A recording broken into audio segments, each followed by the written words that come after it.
وہ جو ہے وہ لگا لیں گے. جب ہم اپنا رشتہ اپنا ناتا جو ہے وہ اللہ والوں سے مضبوط کر لیں گے, اللہ والے پھر ہمیں صاحب قرآن کی محبت سکھائیں گے. جب صاحب قرآن کی محبت ان عظیم ہستیوں کی بدولت ہمارے دل کے اندر انجیکٹ ہو جائے گی تو دنیا کی کوئی طاقت اس محبت کو ہمارے سینوں سے سلب نہیں کر سکتی.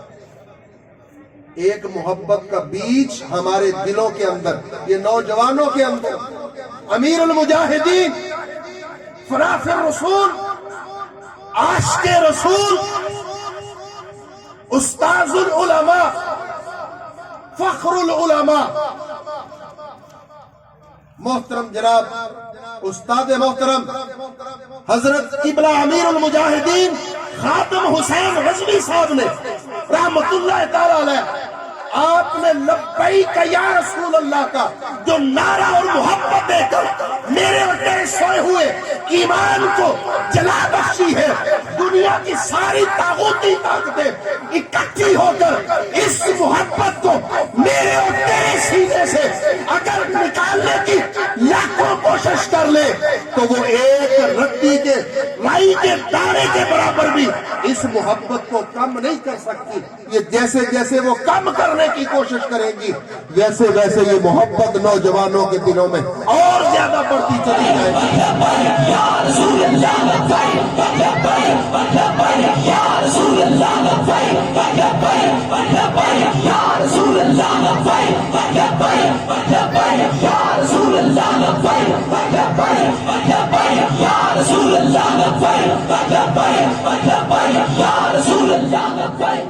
آج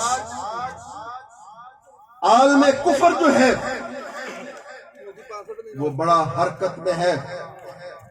اور الحمدللہ ہمیں فخر ہے ان نوجوانوں پہ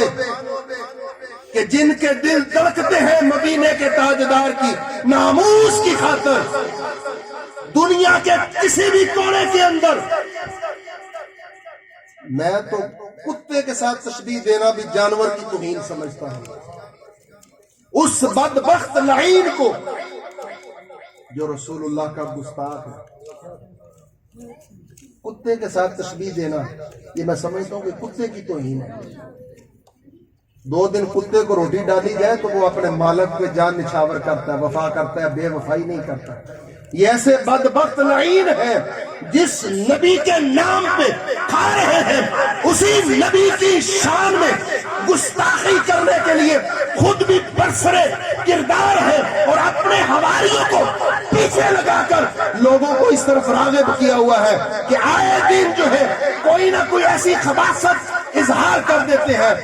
کہ جس کے ذریعے مدینے کے تاجدار کے جو عشاقان رسول ہیں, جو غلامان مصطفیٰ ہیں, ان کے دل جو ہے وہ پاش پاش ہوتے ہیں. نعرہ تکبیر, نعرہ رسالت, نعرہ تحقیق, من سب نبیا, من سب نبیا, من سب نبیا, من سب نبیا, تاجدار ختم نبوت, تاجدار ختم نبوت, گستاخ رسول کی ایک ہی سزا, سرتن سے جدا, سرتن سے جدا. احباب ذی وقار, ہمارے ایمان, ہماری نمازیں, ہمارے صدقہ و خیرات, ہمارے اہل و عیال, ہماری عزت, سب کچھ رسول اللہ کی ناموس پر قربان. نہ جب تک کٹ مروں خواجہ بطحا کی حرمت پر, نہ جب تک کٹ مروں خواجہ بطحا کی حرمت پر, خدا شاہد ہے کامل میرا ایمان ہو نہیں سکتا. وہ اور لوگ ہیں جو یہ سمجھتے ہیں کہ شاید ہماری نجات قرآن اور صاحب قرآن سے روگردانی میں مضمر ہے. میں انہیں دعوت فکر دیتا ہوں کہ آج لے ان کی پناہ, آج مدد مانگ ان سے, آج لے ان کی پناہ, آج مدد مانگ ان سے, پھر نہ مانیں گے قیامت میں اگر تو مان گیا. اگر کامیابی چاہتے ہو اگر تمہارے ماتھے پہ پڑنے والا یہ سیاہ داغ اس کو نور و نور میں بدلنا چاہتے ہو تو رسول اللہ کے غلاموں کے قدموں پہ آ کے گر جاؤ. آج بھی موقع ہے. تم لوگوں نے یہ سمجھا کہ شاید ہم اپنی تحریر کے ذریعے، اپنی تقریر کے ذریعے، اپنے گفتار کے ساتھ ہم رسول اللہ کے غلاموں کو شکست دے سکتے ہیں. یہ تمہاری بھول ہے. تم نے ہر حربہ استعمال کیا، لاکھوں شیل برسائے، تذاب برسایا، ریاستی جبر و ظلم کی انتہا کی، لیکن عشاقان رسول کے قدم جو ہے وہ ڈگمگائے نہیں بلکہ ثابت قدم رہے. تو جو میں نے گفتگو کا آغاز کیا قرآن کی آیہ کریمہ پڑھی کہ وَمَن يُعَظِّمْ شَعَائِرَ اللَّهِ فَإِنَّهَا مِن تَقْوَى الْقُلُوبِ کہ شاعر اللہ کی تعظیم یہ تقوی کے زیادہ قریب ہے. اور جس کے دل میں، جس کے سینے میں صاحب شرع جو ہے اس کی محبت ہو، جس کا دل دھڑکتا ہو تو مدینے کے تاجدار کی محبت میں، جس کی زبان اگر کوئی لفظ ادا کرتی ہے تو رسول اللہ کا کردار بیان کرنے میں، جس کی قلم کو حرکت آتی ہے تو رسول اللہ کے اوصاف بیان کرتے میں، جس کا کردار اٹھنا بیٹھنا، اس کی عملاً تصویر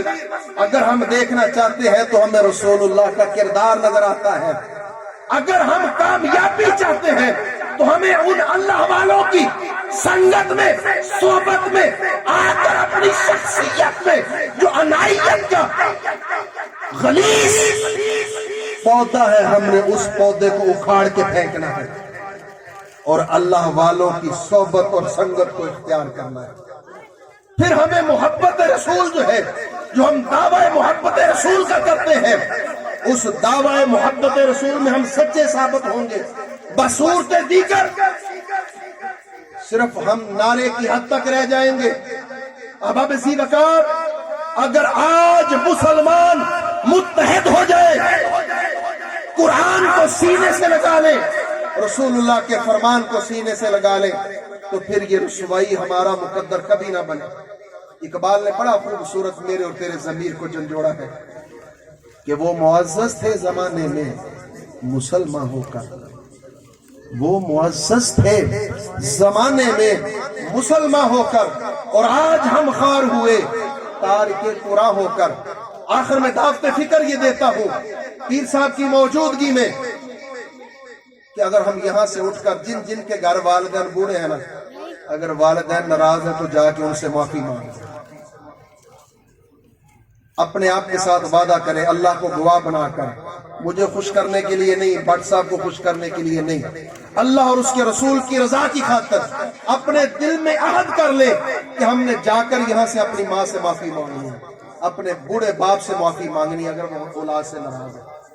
تو خدا کی قسم بھائی اشرف صاحب کا یہ سفر جو ہے نا، سمجھے قبول ہی قبول ہے، کیونکہ ہم نے ان کے سفر مدینہ پر جانے سے پہلے اس خوبصورت میلاد کی محفل میں بیٹھ کر یہ نیت کی ہے کہ ہم نے اپنے والدین کو راضی کرنا ہے. اور اگر میرا بھائی کو، میرا بزرگ کو، میرا ویر جو بے نمازی ہے وہ نیت کر لے کہ آج کے بعد ہم نے نماز پڑھنی ہے باقاعدگی کے ساتھ، قسم ہے وحدہ لا شریک ذات کی، جب تک آپ نمازی بنے رہیں گے تب تک میری نسلیں بھی سنورتی رہیں گی، بٹ صاحب کا فیض وہ بھی جاری رہے گا، بھائی محمد اشرف صاحب حج کر کے جائیں گے، آپ بھی جائیں گے، حج کا ثواب بھی ملتا رہے گا اور ہمارے اس عمل سے بھی ان کو ثواب ملتا رہے گا. اور سب سے بڑی بات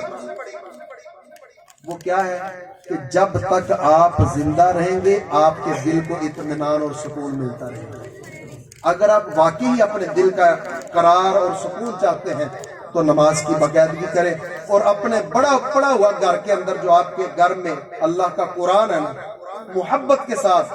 میں نے پہلے بھی ایک مرتبہ ادھر جب تک مسجد میں آیا تھا میں نے اس وقت یہ بات کی تھی، میں اکثر کہتا ہوں پڑھنا نہیں آتا کوئی بات نہیں، صرف محبت کے ساتھ آپ نے کیا کرنا ہے کہ قرآن پاک کو پکڑنا ہے، اس کو چوم کے باوضو ہو کر سینے سے لگا کے دعا کرنی، یا اللہ اس قرآن کی برکت سے میرے گھر میں سے بیماریاں پریشانیاں دور فرما دے، اور اس کی سمجھ بوجھ جو ہے نا یا اللہ مجھے سمجھ بوجھ نہیں ہے لیکن اس کی روحانیت مجھے عطا فرما دے۔ تو میں دعوے سے کہتا ہوں بٹ صاحب موجود ہیں، قاری صاحب موجود ہیں، بڑے زیرک اور دور اندیش لوگ موجود ہیں، اللہ کے حکم سے آپ 10 دن یہ عمل کر کے دیکھ لیں، آپ کو نفع نہ ہو تو آپ کا ہاتھ ہوگا میرے گریبان ہوگا۔ یار عمل ہم نہیں کرتے، رب پر فوراً شکووں کا انبان لگاتے، یا اللہ تو ہماری نہیں سنتا، اور رب تو آپ پر بڑا شفیق اور کریم ہے، آپ رب کی ایک بھی نہیں سنتے، رب پھر بھی آپ کو عزت کا رزق دے رہا ہے۔ آپ رب کی ایک نہیں سنتے، آپ کو رب نے عالی شان محلات، بنگلے، گاڑیاں دی ہیں، اولاد دی ہے، بچے دیے ہیں، بیٹیاں دی ہیں، جائیداد، دولت، سب کچھ دی ہے، تو شکوہ پھر بھی کرتے رب ہمیں نہیں دیتا۔ رب تو بڑا شفیق اور کریم ہے، آپ کو مانگنا نہیں آتا، رب ہر وقت جو ہے دینے کے لیے تیار ہے۔ دعا ہے کہ رب کائنات ہم سب کو صحیح معنوں میں اللہ کے ولیوں کی محبت اور رسول اللہ صلی اللہ علیہ وسلم کی پکی اور سچی غلامی عطا فرمائے۔ بھائی محمد اشرف صاحب کا یہ سفر مدینہ جو ہے اللہ تعالیٰ خیر و عافیت کے ساتھ انہیں پایا تکمیل تک پہنچانے کی توفیق عطا فرمائے، اور میری دعا ہے کہ جہاں پر وہ اپنے لیے دعا کریں، ان تمام بھائیوں کے لیے کہ جو آپ کے سفر حج کی خوشی میں جانے پر جو سجنے والی محفل پاک ہے جو آئے ہیں، آپ نے ان سب کو اپنی دعاؤں میں یاد رکھنا ہے۔ اللہ تعالیٰ تمام آنے والے دوستوں کے مال، جان، رزق، عزت و آبرو میں برکت عطا فرمائے۔ وآخر دعوانا الحمدللہ رب العالمین۔